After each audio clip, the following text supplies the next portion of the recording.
आप देख रहे हैं संविधान और कानून SK लाइव न्यूज। कौन कहता है आसमां में सुराख नहीं होता, एक पत्थर तो तबीयत से उछालो यारो।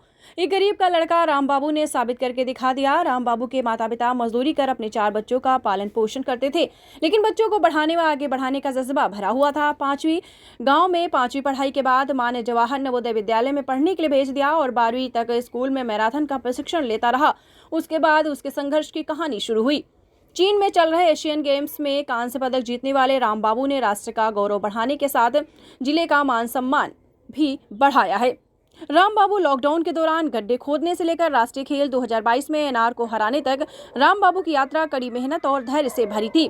कोविड लॉकडाउन के दौरान जब उसका बेटा उत्तर प्रदेश के सोनभद्र जिले में मनरेगा में मजदूरी कर गड्ढे खोद रहा था, एक मां का सपना था कि हर कोई उसके बेटे को जाने। आखिरकार वह दिन आ गया जब राम बाबू ने चल रहे राष्ट्रीय खेलों में 35 किलोमीटर पैदल चाल में राष्ट्रीय रिकॉर्ड तोड़ दिया।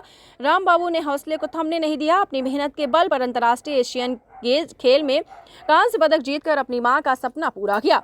राम बाबू की मां ने बताया है कि राम बाबू ने दौड़ में जीतने के बाद मुझे तुरंत फोन किया और उन्हें बताया कि मैंने अंतर्राष्ट्रीय रिकॉर्ड तोड़ते हुए कांस्य पदक जीता है। 35 किलोमीटर रेस वॉकिंग का नया अंतर्राष्ट्रीय रिकॉर्ड धारक दौड़ के अंत में लगभग थक गया था, लेकिन दर्शकों के उत्साह और चिलचिलाहट के समर्थन में उसने स्वर्ण जीतने के लिए प्रयास किया और कड़ी स्पर्धा में कांस्य जीतने में सफल रहा। यूपी के सोनभद्र जिले के बहुआरा गांव से आने वाले राम ने मैराथन गांव धावक के रूप में शुरुआत की, लेकिन पैसे की कमी के कारण उन्हें यहाँ छोड़ना पड़ा। राम बाबू 2014 में मैराथन दौड़ कर शुरुआत की। उस समय उनको एहसास हुआ कि मैराथन में कम प्रतियोगिताएं होती हैं। राम बाबू की मां ने याद करते हुए कहा, मेरे पास पैसा नहीं था, जिससे राम बाबू के प्रशिक्षण अच्छे जगह नहीं करा पाए। राम बाबू ने 12वीं नवोदय विद्यालय से पास कर अपने जुनून के लिए बनारस के एक होटल में वेटर के रूप में काम करने वाले राम को अपनी ट्रेनिंग के लिए प्रतिदिन 10 घंटे से अधिक काम करना पड़ता था। एथलीट में आगे बढ़ने के लिए बड़ी मुश्किल से माँ बाप घर से मेहनत मजदूरी कर पैसे भेजा करते थे। बनारस के उस होटल से जूट का बोरा सिलने से राष्ट्रीय खेलों के मंच तक का सफर कोई परिकथा जैसा नहीं था। कोविड के दौरान राम बाबू ने मनरेगा में दिहाड़ी मजदूर के रूप में भी काम किया। राष्ट्रीय ओपन एथलेटिक्स चैंपियनशिप में स्वर्ण जीतने के बाद राम विश्व कप में गए। भारत का प्रतिनिधित्व करने के लिए मैंने विश्व कप में खराब प्रदर्शन किया। मैंने ट्रायल्स में अच्छा प्रदर्शन किया, लेकिन शीर्ष स्तर पर काम नहीं आया और मुझे वहां हैमस्ट्रिंग की चोट लग गई। चीन में एशियाई खेलों की राह कठिन थी, लेकिन 35 किलोमीटर में कांस्य पदक जीतकर भारत के साथ अपने गृह जनपद सोनभद्र का नाम रोशन किया। राम बाबू की मां ने बताया है कि राम बाबू की जीत से मैं बहुत खुश हूं। उसने मेरा सपना पूरा किया। उसने चीन में पदक जीतने के बाद मुझे फ़ोन किया, कहा कि मैंने मां आपका सपना पूरा कर दिया। राम बाबू की मां बताती हैं कि मेरे साथ अन्याय हो रहा है। मैं 35 साल से जिस ज़मीन पर लड़ रही हूं, उसके लिए मैंने 15,000 से ज़मीन लाल बॉर्डर से खरीदी थी। राम बाबू ने जब राष्ट्रीय रिकॉर्ड तोड़ा था, तब जिलाधिकारी हमारे घर आए थे। एक हैंडपंप दिया और 10 बिस्वा ज़मीन दिया। जो ज़मीन हमें दी गई वह नदी के किनारे है, जहां घर नहीं बनाया जा सकता। 1 बिस्वा रहने के लिए दिया गया। उसके ऊपर से हाई टेंशन टावर लाइन गई है। मैं जिस जगह पर रह रही हूँ उसका कोई निवारण नहीं कर रहा है। मैं मोदी जी और योगी जी से जहाँ रहती हूँ जगह को हमें देने की मांग किया है। का नाम बा? मीना देवी। मीना देवी, आपका लड़का एशियन गेम में मेडल जीतले हन, कांस्य पदक, तो कैसा महसूस होता है?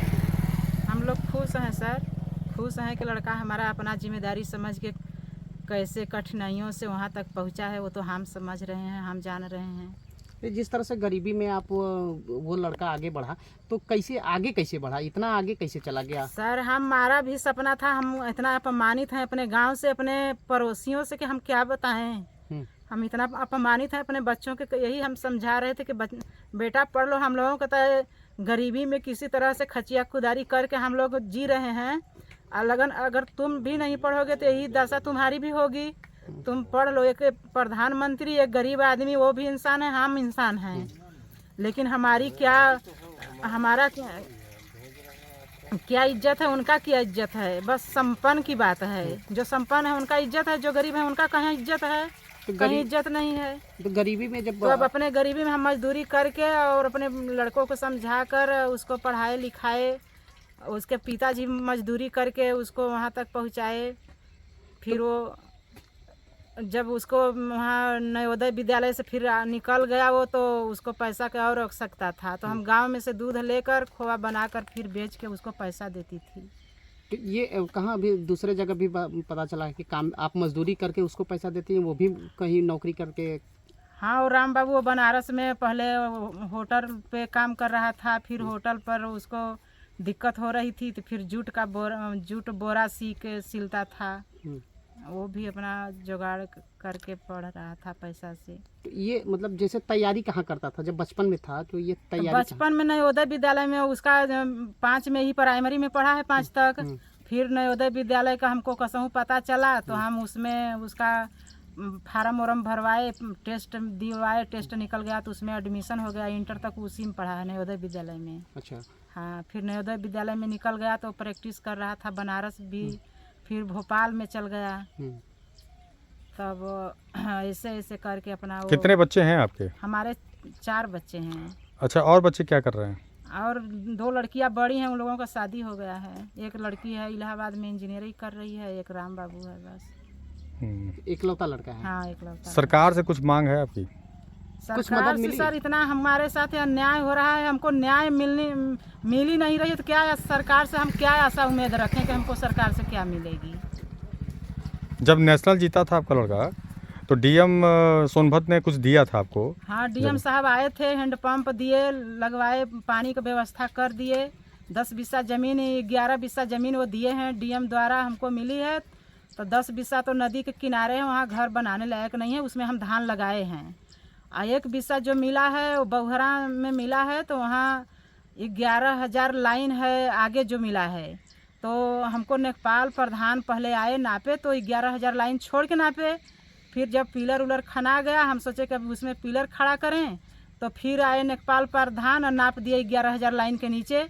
तो जो आधा बिस्सा है उसमें हम बना लिए हैं, सिलाब भी पड़ गया है, लेकिन हमको दिक्कत है और लैटरिन बाथरूम कुछ बना ही नहीं है। तो दिक्कत हमको है कि 11,000 लाइन के नीचे हम और बनाएं तो कैसे बनाएं, दिक्कत है। डीएम से भी जाकर हम बोले ये समस्या, वो भी कुछ नहीं सुनवाई हुआ।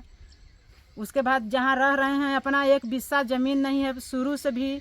अब जहाँ रह रहे हैं यहाँ का भी पैसा भी लिया है मौर्या, लाल बर्त मौर्या।